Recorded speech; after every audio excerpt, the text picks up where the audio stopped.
अरे अभी तो बोतल फेंकी है बड़ो।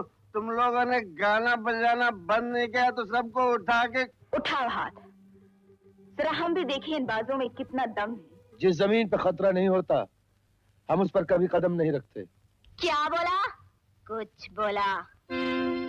कुछ फिल्में ऐसी होती हैं जो फिल्मकारों के दिमाग में होते हुए बनाने में कई साल लग जाते हैं। बॉलीवुड में बहुत से ऐसे फिल्मकार रहे हैं जो अपनी सोच को पर्दे पर उतार तो देते हैं, लेकिन इस बात की क्या गारंटी है कि फिल्म हर हाल में अच्छी कमाई करेगी। हालांकि भरोसा भी कोई चीज है, और भरोसे का दूसरा नाम थे अर्जुन इंगोरानी, जिन पर धर्मेंद्र अपनी पहली फिल्म से आंख मूंद कर भरोसा करते थे। और इन्हीं दोनों की एक्शन कॉमेडी ड्रामा से भरी 11 दिसंबर 1981 को फिल्म रिलीज हुई थी कातिलों के कातिल, जिसकी लीड कास्ट में धर्मेंद्र, ऋषि कपूर, जीनत अमान, टीना मुनीम, अमजद खान, निरूपा रॉय, शक्ति कपूर और शमशीदून के अलावा कई और कलाकार नजर आए थे। फिल्म के निर्माता निर्देशक थे अर्जुन इंगोरानी, संगीतकार थे कल्याण जी आनंद जी, और गीतकार राजेंद्र कृष्ण के लिखे 6 गीत रखे गए थे, जिनमें बतौर गायक आवाज दी थी किशोर कुमार, मोहम्मद रफ़ी, महेंद्र कपूर, लता मंगेशकर, आशा भोसले, हेमलता, अनवर और अजीज नजर ने। ये तो अल्लाह को खबर, ये तो मौला को खबर। मैं वो चंदा नहीं जिसे बादल छुपा ले, मैं वो बादल नहीं। यकबयक कोई कहीं मिल जाता है, यकबयक मेरी चोरनी और मेरी मोरनी, और मैं तो हो चुका तुम्हारा। अरे बाजार करेंगे प्यार, करेंगे प्यार, करे बाजार। हाँ कातिलों के कातिल की दास्तां सुनानी है। फिल्म कातिलों के कातिल का गीत संगीत बेहतरीन था और ज्यादातर गीत पसंद किए गए थे। 2 घंटे 39 मिनट की इस फिल्म को अगर 6.1 आउट ऑफ 10 IMDb रेटिंग मिली हुई है तो बजट इसका तकरीबन 1 करोड़ 75 लाख रुपए के आसपास रखा गया था। और रिलीज के बाद बॉक्स ऑफिस इंडिया पर यह 4 करोड़ की कमाई कर हिट रही थी और साल 1981 की कमाई फिल्मों की लिस्ट में 7वें नंबर पर थी। पहले नंबर पर थी मेगा ब्लॉकबस्टर क्रांति, 2 पर नसीब, 3 पर मेरी आवाज सुनो, 4 पर लावारिस और नंबर 5 पर लव स्टोरी थी। तो ये तो बात रही कातिलों के कातिल से जुड़ी कास्ट, बजट और कमाई की। अब बात करते हैं इससे जुड़े नॉन फैक्ट्स की। फैक्ट 1, फिल्म कातिलों के कातिल अपनी कहानी, गीत संगीत और एक्शन के दम पर जबरदस्त कमाई करने में सफल रही थी। फिल्म न केवल काफी हद तक हॉलीवुड स्टाइल में फिल्माई गई थी, बल्कि इसमें कई भूमिकाएं भी हॉलीवुड सितारों से प्रेरित थी, जिसमें ब्रूस ली का हम शकल और धर्मेंद्र से लड़ने वाला एक body builder American body builder Steve Reeves जैसा लग रहा था, तो अमजद खान की काली बिल्ली भी जेम्स बॉन्ड सीरीज की 1967 में आई यू लाइव ट्वाइस ओनली के खलनायक की बिल्ली से प्रेरित थी। फैक्ट 2, कातिलों के कातिल फिल्म की घोषणा अर्जुन इंगोरानी ने साल 1975 में की थी। तब न केवल इसकी कहानी अलग थी बल्कि शबाना आजमी और तमन्ना मेन हीरोइन थी।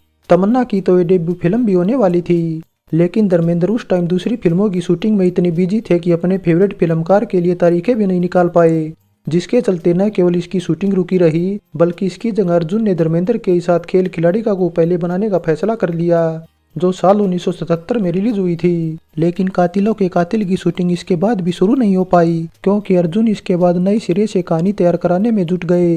हालांकि फिल्म टाइम पर न बनने से अर्जुन की बजाय तमन्ना को नुकसान उठाना पड़ा, क्योंकि इस दौरान उन्होंने कई बी ग्रेड फिल्में साइन कर ली, जिससे अर्जुन उनसे काफी नाराज हो गए। अर्जुन तमन्ना को अपनी फिल्म से लॉन्च कर बड़ी हीरोइन बनाना चाहते थे, लेकिन तमन्ना ने बी ग्रेड फिल्में कर अपने पैर पर खुद कुल्हाड़ी मार ली और अपनी इमेज भी खराब कर ली, जिसके चलते अर्जुन ने न केवल उन्हें बाहर निकाला बल्कि शबाना को भी निकाल कर उस दौर में बॉलीवुड पर राज कर रही जीनत अमान और नई नवेली टीना मुनीम को साइन कर लिया। फैक्ट 3, अर्जुन हिंगोरानी ऐसे फिल्मकार थे जो किसी हीरोइन को अपनी फिल्म में दोबारा रिपीट नहीं करते थे। उनका ये रिकॉर्ड शुरुआती फिल्म अबाना से चला आ रहा था और कातिलों के कातिल से शबाना को निकाल कर उन्होंने ये रिकॉर्ड कायम भी रखा। लेकिन रिकॉर्ड पर इसके बाद उस टाइम ब्रेक लग गया जब धर्मेंद्र की सिफारिश पर सन 1991 में आई कौन करे कुर्बानी में अनीता राज को साइन करना पड़ा, क्योंकि अनीता इससे पहले 1985 में आई करिश्मा कुदरत का में काम कर चुकी थी। फैक्ट 4, सन 1973 में एक अंग्रेजी फिल्म the thief who came to dinner के बैकग्राउंड संगीत का इस्तेमाल फिल्म के कई सीन में किया गया था, जो ऑलरेडी पहले 1974 में आई हाथ की सफाई, 1975 में आई रफू चक्कर और 1977 में आई जादू टोना में इस्तेमाल हो चुका था। इसके अलावा मोरनी मेरी चोरनी में जिस अंग्रेजी एल्बम ट्यूबलर बेल के संगीत का इस्तेमाल हुआ था, 1997 में आई गुप्त के मुश्किल बड़ा ये प्यार में दोबारा से किया गया था। फैक्ट 5, 1958 में आई शुरुआती फिल्म अबाना को छोड़ दे तो अर्जुन इंगोरानी की कोई ऐसी फिल्म नहीं जिसमें धर्मेंद्र न हो।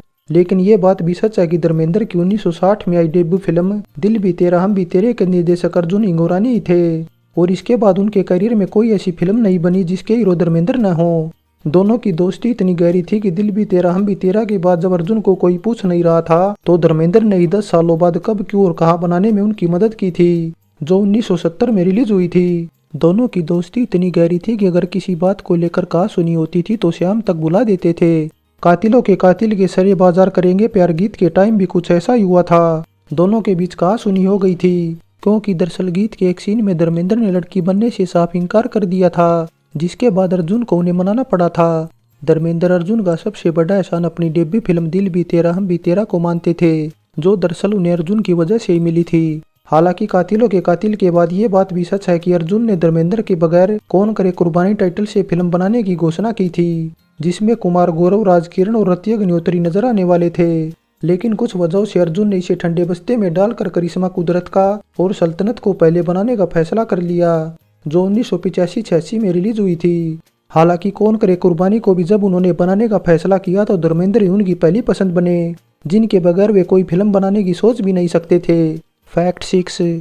फिल्म कातिलों के कातिल शक्ति कपूर की उन शुरुआती फिल्मों में से थी जिसमें उनकी महत्वपूर्ण और पॉजिटिव भूमिका थी। शक्ति से पहले अर्जुन की 1977 में आई खेल खिलाड़ी का में भी नजर आए थे, जिसके बाद धर्मेंद्र की तरह वे अर्जुन इंगोरानी के फेवरेट बन गए थे। सिर्फ 1991 में आई कौन करे कुर्बानी को छोड़ दें तो शक्ति उनकी हर फिल्म में नजर आए थे। फैक्ट 7। रीचा की भूमिका करने वाले शमसुद्दीन के लिए ये फिल्म टर्निंग पॉइंट साबित हुई थी। शमसुद्दीन ने इससे पहले 1978 में आई दरवाजा, चोर के घर चोरी, सोने का दिल लोहे के हाथ और 1981 में आई ख्वाजा की दीवानी में काम किया था। लेकिन बजाय इन फिल्मों के उन्हें कातिलों के कातिल में पहली बार नोटिस किया गया था, क्योंकि शमसुद्दीन ने रीचा की भूमिका में फिल्म को 4 चांद लगा दिए थे।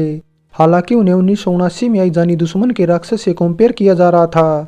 लेकिन एक बात यह भी है कि इसके बाद अगले ही साल आई धर्मेंद्र की फिल्म गजब में प्रवीण कुमार की भी भूमिका इसी से प्रेरित थी, लेकिन उनकी लुक रीचा जैसी खतरनाक नहीं थी। प्रवीण रीचा से बेशक कम हाइट के थे लेकिन ज्यादा पॉपुलर थे, लेकिन अर्जुन हिंगोरानी ने बजाय प्रवीण के शमसुद्दीन को मौका दिया, जिसके बाद वे इतने पॉपुलर हुए कि उन्हें कई भूतिया फिल्में मिल गई, जिनमें कई तो रामसे भाइयों की भी थी। शमसुद्दीन की रीचा की तरह की भूमिका 1990 में आई हमसे ना टकराना और अर्जुन हिंगोरानी की कौन करे कुर्बानी में भी थी। कौन करे कुर्बानी तो ऐसी फिल्म भी थी जिसमें उनकी भूमिका का नाम भी रीचा ही था, लेकिन इतने सालों बाद रीचा का जादू फीका पड़ चुका था। फैक्ट 8। धर्मेंद्र और ऋषि कपूर का साथ इससे पहले एक दूसरे की फिल्मों में मेहमान भूमिकाओं तक ही सीमित था, क्योंकि इससे पहले 1970 में मेरा नाम जोकर में जहाँ ऋषि कपूर बतौर चाइल्ड आर्टिस्ट मेहमान भूमिका में थे, तो 1976 में आई बारूद और 1981 में आई नसीब में धर्मेंद्र मेहमान भूमिका में नजर आए थे। इनके अलावा सन 77 में आई चला मुरारी हीरो बनने में तो दोनों ही मेहमान भूमिका में नजर आए थे, जिस वजह से कातिलों के कातिल दोनों की साथ में मेन भूमिका वाली न केवल पहली फिल्म थी बल्कि सबसे सफल फिल्म भी थी। फैक्ट 9। धर्मेंद्र और निर्देशक अर्जुन इंगोरानी की भी ये साथ में बनी न केवल सबसे सफल फिल्म थी बल्कि अर्जुन की तो ये ओवरऑल लास्ट हिट फिल्म भी थी और फिल्म में वे एक फकीर के रोल में भी नजर आए थे। फैक्ट 10। साल 2016 में आई मल्टी स्टारर हाउसफुल 3 का क्लाइमैक्स सीक्वेंस भी कातिलों के कातिल के क्लाइमैक्स सीक्वेंस से ही हूबहू कॉपी किया गया था। तो ये तो बात रही कातिलों के कातिल से जुड़े नॉन फैक्ट्स की।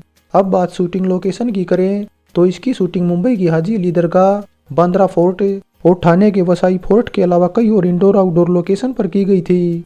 शूटिंग लोकेशन के बाद अब बात 29 में फिल्म फेयर की भी कर ली जाए तो कातिलों के कातिल को एक नॉमिनेशन तक नसीब नहीं हो पाया था। फाइनली कातिलों के कातिल टॉप सितारों से सजी फैमिली आधारित मनोरंजन फिल्म थी, जिसमें रोमांस और हल्की फुल्की कॉमेडी के साथ सभी की अदाकारी और अच्छे गीत संगीत के साथ जबरदस्त एक्शन सीन थे। खासकर रीचा वाले एक्शन सीन देखने में तो काफी मजा आया था। धर्मेंद्र ऋषि कपूर की जोड़ी भी दर्शकों को खूब पाई थी। निर्देशक अर्जुन इंगोरानी ने इसे बनाने में जितनी मेहनत की थी उसका उन्हें भरपूर फल भी मिला था और बॉक्स ऑफिस पर फिल्म ने खूब कमाई की थी। हमारे द्वारा दी गई जानकारी आपको पसंद या ना पसंद आई है तो लाइक या डिसलाइक में से एक जरूर करें और पसंद आई है तो कमेंट करने के साथ चैनल सब्सक्राइब करें। वीडियो आप तक सबसे पहले पहुंचे इसलिए घंटे का बटन भी दबा दें।